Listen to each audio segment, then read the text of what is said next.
আসসালামু আলাইকুম। আমরা বেশ কিছুদিন আগে উজ্জ্বল ভাই নামে একটি ভাইয়ের টাকা মূল বিষয় সংক্রান্ত আমরা একটা ভিডিও আপলোড করেছিলাম এসজিআর চ্যানেলে। আপনারা দেখতে পেয়েছিলেন যে ওনার ভিডিওতে যে কিভাবে গাইডলাইন দিয়েছিল। তো আমরা বলেছিলাম যে ওই ভিডিওতে আলহামদুলিল্লাহ রিসেন্টলি ওনার ভিসা আমরা হাতে পাবো।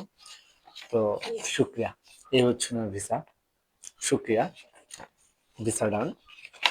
এখন কথা হচ্ছে যে যে আমরা যখন কোনো ক্লায়েন্টের হাতে আমাদের কাছে পাসপোর্ট জমা করে, তো আমাদের টার্গেট থাকে ওনার এ টু জেড পর্যন্ত, এ টু জেড পর্যন্ত আহ, যে গাইডলাইন দেওয়া প্রয়োজন, সঠিক গাইডলাইন দিয়ে ভিসাটা হাতে দেওয়া। তো ওনার একটা ভাগ্য, ওনার ভাগ্যটা যে কেমন আল্লাহ জানে। তো কথা হচ্ছে উনি একটা ভিসা করার জন্য যে ডকুমেন্ট প্রয়োজন, অর্থাৎ পুলিশ ক্লিয়ারেন্স, তারপর হচ্ছে টাকা মূল, মেডিকেলের ফিট কার্ড, তারপর হচ্ছে কি বলে যে মুফা, চারটা জিনিস ওনার ডাবল ডাবল। ওনার police clearance first of all যখন জমা দিচ্ছে, পুলিশ ক্লিয়ারেন্স স্কিম ভুলিছে, আবার পুলিশ ক্লিয়ারেন্সে আবেদন। তো উনি যখন মেডিকেল করে আসছে, ঢাকা মেডিকেল, তো হচ্ছে মেডিকেলের কার্ড হারিয়ে ফেলছে, আবার কার্ড উঠাইছি, কার্ড উঠানোর কারণে মুফাটা ক্যান্সেল করে আবার নতুন করে মুফা। টাকা মূল, ওনার হচ্ছে প্রফেশনাল হচ্ছে লোড আনলোড, উনি অফিস ফ্যাসিলিটিস পরীক্ষা দিয়ে আসছে।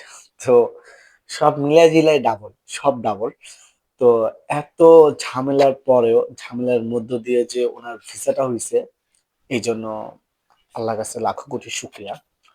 তো আমরা ফার্স্ট অফ অল চিন্তা করি, যখন কোনো ভাইয়ের পাসপোর্টটা আমরা নেই, সাকসেস, একবারে সাকসেস ভাবে জানিয়ে তার হাতে আমরা ভিসাটা দিতে পারি। আলহামদুলিল্লাহ, আমার দ্বারা জানি ক্ষতিগ্রস্ত না হয় এরকম চিন্তা করে আমরা কাজ করি। যদি ক্ষতিগ্রস্ত এনি চান্স হয়েও যায়, ওটা কিভাবে শুদ্ধাইতে হবে বা কিভাবে এটা সলভ করতে হবে, এটা নিয়ে চিন্তা করি। তো বেশি বড় করবো না ভিডিওটা।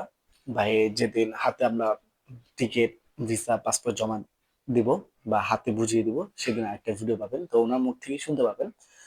তো এই বলে আমার ভিডিওটা শেষ করতেছি। যদি ভিডিও ভালো লেগে থাকে, একজিয়া চ্যানেলটা সাবস্ক্রাইব করতে পারেন, অথবা এই ভিডিওটা যদি আপনি পেজ থেকে দেখে থাকেন, পেজটা ফলো দিয়ে রাখবেন। আর অবশ্যই আমাদের সিনথিয়া ওভারসিসে আপনাদের সবাইকে চায়ের আমন্ত্রণ রইল, এসে দেখা করে যাবেন।